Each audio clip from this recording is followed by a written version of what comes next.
प्रिय साथियों नमस्ते। आज हम एक अपनी अनन्य भक्त शारिका जी के कमेंट्स पर ये वीडियो दे रहे हैं। कल शारिका जी ने हमसे कमेंट्स कर पूछा था कि प्रभु बताइए कि क्या राधा और रुक्मिणी दोनों एक ही हैं, और आपने कृष्ण अवतार में राधा जी से विवाह क्यों नहीं किया था। तो मैंने वादा किया था कल कि मैं इस पर भी एक वीडियो आज दूंगा।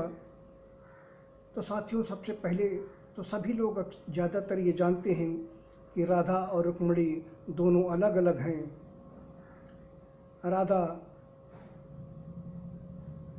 एक क्षत्रिय परिवार में जन्मी और रुक्मिणी भी राज परिवार में जन्मी थी। रुक्मिणी का भाई रुक्मी था जो शिशुपाल से रुक्मिणी का विवाह करना चाहता था, परंतु रुक्मिणी जी को ये पसंद नहीं था, उनकी इच्छा नहीं थी, क्योंकि वह पापी दुराचारी था। रुक्मिणी भगवान कृष्ण से प्रेम करती थीं।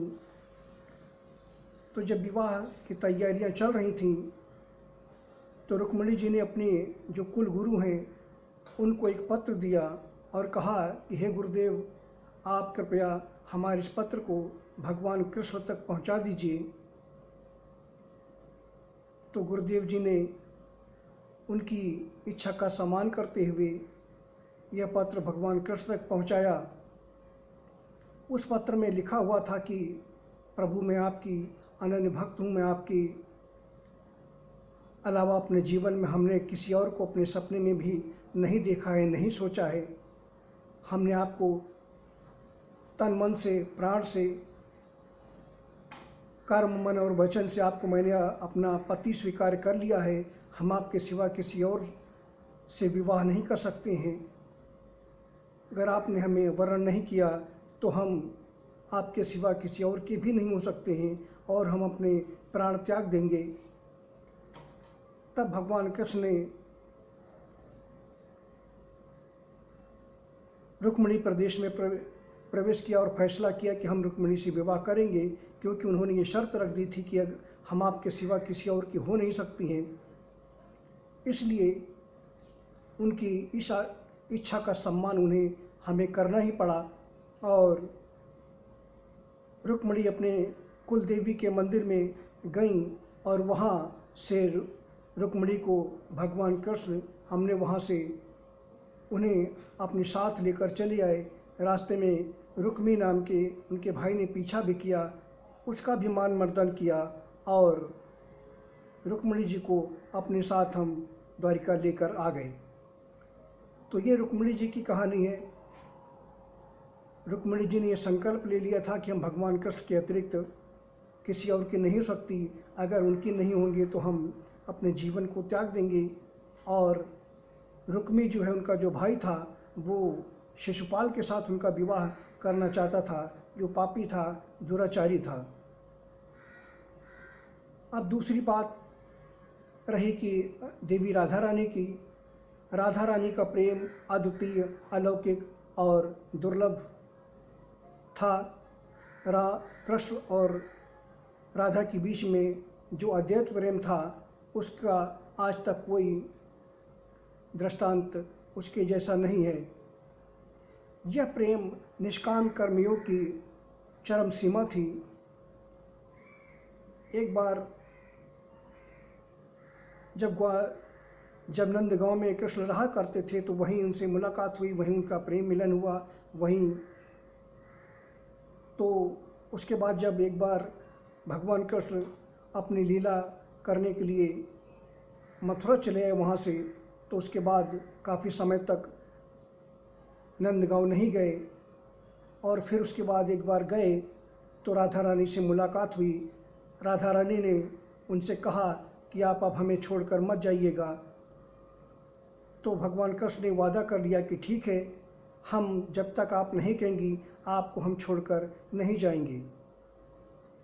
यह सोचकर देवलोकों में हड़कंप मच गया कि अगर प्रभु राधा रानी के पास ही रहेंगे तो अपने कर्तव्य का पालन कैसे करेंगे और धर्म की रक्षा कैसे होगी।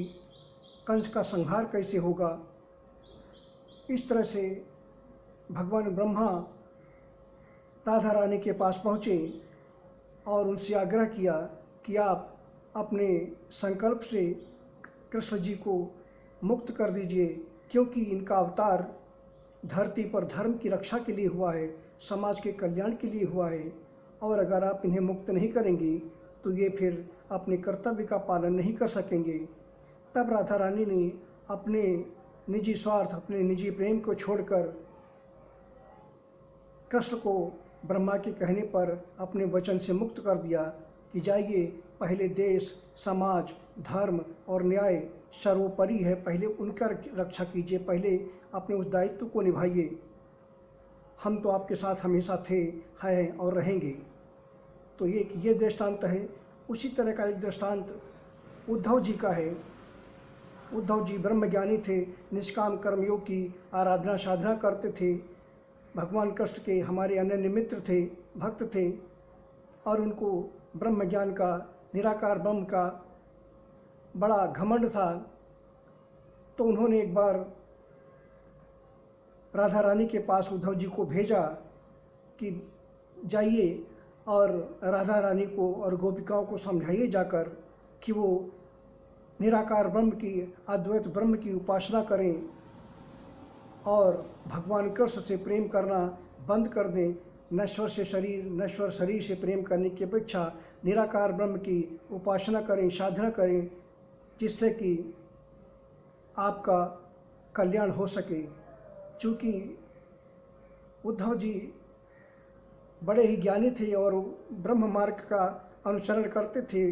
वो उनको लगता था कि प्रेम, ये माया, ऐसा प्रपंच है, और ज्ञान मार्ग, ब्रह्म ज्ञान, निराकार ब्रह्म की आराधना ही सर्वोत्तम है, श्रेष्ठ है प्रेम की अपेक्षा। तो उनके घमंड को तोड़ने के लिए उन्होंने राधा रानी के पास भेजा कि आप उन्हें समझाइए जाकर कि वो निराकार ब्रह्म की उपासना करें, अद्वैत ब्रह्म की उपासना करें। तब उद्धव जी राधा रानी के पास पहुँचे, वहाँ गोपिकाओं के पास पहुँचे और उन्होंने ब्रह्म ज्ञान का उपदेश उन्हें किया और कहा कि आप कृष्ण के बजाय भगवान निराकार ब्रह्म की, अद्वैत ब्रह्म की उपासना करिए, इसी में आपका कल्याण है। उन्होंने कहा कि निराकार ब्रह्म परमात्मा परम शांत है, सर्वोत्तम है, अत्यंत उत्तम है, ज्ञान स्वरूप है और परम शांत है। तब राधा रानी ने कहा कि एक ही मेरा पास दिल था, एक ही मन था, जो हमने अपने आराध्य को, अपने पति को, अपने स्वामी को दे दिया है, भगवान कृष्ण के प्रति समर्पित कर दिया है। उद्धव, दो चार मन तो होते नहीं है, दो चार दिल तो होते नहीं है जो हम किसी और को दे दें। हमने तो सच्चे दिल से भगवान कृष्ण को, हमने अपने कान्हा को ही वर्ण कर लिया है। और आप कहते हैं कि परम ब्रह्म परमात्मा ब्रह्म शांत होता है, तो बताइए कि क्या ब्रह्म शव की तरह होता है? क्योंकि शव भी तो शांत होता है। तो इस पर उनके अनन्य प्रेम, इस जवाब को सुनकर उद्धव जी की आत्मा को एक आश्चर्य हुआ और उन्होंने समझा कि वास्तव में जो निराकार ब्रह्म है, जो ब्रह्म है, जो परम परमात्मा है, वो शव के समान शांत नहीं होता है। तो राधा रानी ने यही कहा उद्धव से कि क्या ब्रह्म शव के समान है? आप कह रहे हैं कि ब्रह्म परम शांत होता है, परम शांति प्रदान करता है, तो क्या शव है, शव के समान है? और उनका अद्वैत प्रेम, अनंत प्रेम देखकर उद्धव विचलित हो गए, हैरान हो गए, और उन्होंने देखा कि भगवान कृष्ण उनके पास न होते हुए भी उनके बगल में बैठे हुए हैं। राधा रानी के यह लीला हमारी देखकर वो रोने लगे, बिलखने लगे कि वाकई में हे माता, आप अद्भुत हैं और आपकी प्रेम लीला, आपकी माया भी कृष्ण के साथ अद्भुत है। इस तरह से उद्धव का भ्रम दूर हो गया और उन्होंने कहा कि ज्ञान ब्रह्म की प्राप्ति प्रेम के माध्यम से ही, अनन्य भक्ति अनन्य प्रेम के माध्यम से ही हो सकती है। तो जो निराकार ब्रह्म की उपासना करते हैं बिल्कुल उत्तम होता है, लेकिन उससे श्रेष्ठ होता है निराकार ब्रह्म की, अद्वैत ब्रह्म की, निष्काम कर्मयोग की, अपने प्रेम की अनन्य प्रेम से करना, यह अति उत्तम होता है। अब रही बात कि हमने राधा रानी को जीते जी प्राप्त क्यों नहीं किया, उन्हें वर्ण नहीं किया। तो राधा रानी को हमने जीते जी भले ही वर्ण नहीं किया, लेकिन राधा रानी सशरीर हमें भले ही प्राप्त नहीं हुई, लेकिन आज भी वो राधा रानी हमारे साथ हैं। परम दिव्य रूप से एक रुक्मिणी ने हमें जीते जी प्राप्त किया, तो राधा रानी ने हमें अनंत काल तक के लिए प्राप्त किया। उसी तरह से राधा रानी की एक घटना और मैं आपको बताना चाहता हूँ। एक बार भगवान कृष्ण बीमार हो गए और वह बीमारी इस तरह की थी कि वो दवाओं के द्वारा ठीक नहीं हो पा रही थी। तो वहाँ के जो वैद्य थे और उन्होंने, ये सब हमारी ही लीला थी, तो वैद्य राजू ने बताया कि प्रभु ऐसा कोई आपका भक्त हो, ऐसा कोई हो जो अपने चरणों का चरणोदक दे दे और वह आपके शरीर में उस चरणोदक का लेप किया जाए तो उससे आपकी बीमारी ठीक हो सकती है। इस बात पर सबसे ये उनकी सभी अर्धांगिनियों से, परिवार से सबसे ये कहा गया कि आप लोग अपने चरणोदक का जल दीजिए जिससे कि हम ठीक हो सकें। तो सभी ने मना कर दिया ये कहकर कि प्रभु हम अगर अपने चरणोदक आपको देंगे, आपके शरीर में लेप होगा तो इससे हमें पाप लगेगा। इस तरह ये कहकर सबने मना कर दिया। लेकिन जब यही बात राधा रानी के पास पहुंची और राधा रानी से कहा गया कि भगवान कृष्ण बीमार हैं और उनको वैद्यों ने बताया है कि एक ऐसी औषधि चाहिए जो औषधि से ठीक नहीं हो रहे, मगर वैद्यों ने कहा है कि अगर किसी का अनन्य प्रेमी, किसी भक्त का, किसी का भी चरणों का चरणोदक अगर मिल जाए, चरणों का धोवन अगर मिल जाए और तो उससे भगवान कृष्ण की बीमारी ठीक हो सकती है। लेकिन सब ने ये कहकर मना कर दिया है कि इससे हमें पाप लगेगा। तो अब आप ही बची हैं, क्या आप देना चाहती हैं? तो राधा रानी ने कहा कि मैं भगवान कृष्ण की कुशल क्षेम के लिए पाप को भी धारण करने के लिए तैयार हूँ, मैं नरक में भी जाने के लिए तैयार हूँ। और इस तरह से कहकर राधा रानी ने अपने चरणों का धोवन भर कर दिया और इससे भगवान कृष्ण के लेप किया गया, जिससे उनकी तबीयत ठीक हो गई, उनकी बीमारी ठीक हो गई। तो यह द्वैत दृष्टांत है। जो प्रेमी अपने प्रेमी के लिए पाप को भी धारण करने के लिए तैयार हो जाए, वह अलौकिक, दुर्लभ और अद्वैत होता है। जो अपने प्रेमी के लिए, अपने पति के लिए, अपने आराध्य के लिए, उनकी कुशल क्षेम के लिए अगर पाप ही करना पड़े तो वह भी अगर कर डाले तो वह भी परम पुण्य के समान होता है, क्योंकि उनको मालूम था कि भगवान कृष्ण परम ज्ञानी है, परम आराध्य है, परम ब्रह्म है। उनसे उनके लिए कुछ भी कर्म किया गया कभी पाप हो ही नहीं सकता। तो ये मर्म की बातें हैं, अति दुर्लभ हैं। जो मर्म को जानता है वही सच्चा प्रेमी होता है, सच्चा भक्त होता है। राधा रानी लक्ष्मी का ही अवतार थी और रुक्मिणी भी लक्ष्मी का ही अवतार थी। इस तरह से कई रूपों में लक्ष्मी आई और यही मैंने इस गूढ़ रहस्य को आप लोगों को बताया कि किस तरह से राधा रानी और दूसरों में फ़र्क है। रुक्मिणी ने मना कर दिया था अपने चरणों का जल देने से, क्योंकि उनको लगा कि अगर हम अपने चरणोदक अगर कृष्ण को देंगे, उनके शरीर पे लेप लगाएंगे तो इससे हमें पाप लगेगा, क्योंकि वो हमारे पति हैं।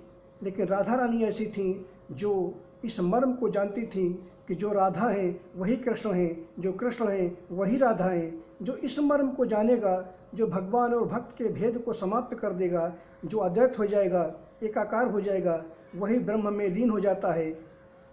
और यही राधा रानी ने किया। तो राधा ने हमें सशरीर प्राप्त नहीं किया, लेकिन राधा रानी हमेशा अनंत काल के लिए हमारे साथ हैं, हमारे साथ हो गई। हमारे मंदिरों में उनकी पूजा हमारे साथ होती है। और रुक्मिणी ने हमेशा शरीर प्राप्त किया तो उन्हें हमारे नाम के साथ नहीं जोड़ा गया। यही प्रेम की महिमा है, यही त्याग और समर्पण की महिमा है। इसीलिए कहते हैं कि प्राप्त करने से श्रेष्ठ होता है कि समाज के कल्याण के लिए त्याग करना। निजी स्वार्थ के लिए जीवन जीने से अच्छा है कि परमार्थ के लिए जीवन जीना, मानव मात्र के कल्याण के लिए जीवन जीना। और यही राधा रानी ने किया कि मानव मात्र के कल्याण के लिए अपने कृष्ण को भी अपने से दूर कर दिया था। तो ये बहुत ही दुर्लभ और गुप्त ज्ञान मैंने आप लोगों को दिया है। उम्मीद है आपकी और सबकी तृप्ति हुई होगी इस ज्ञान को प्राप्त कर। धन्यवाद।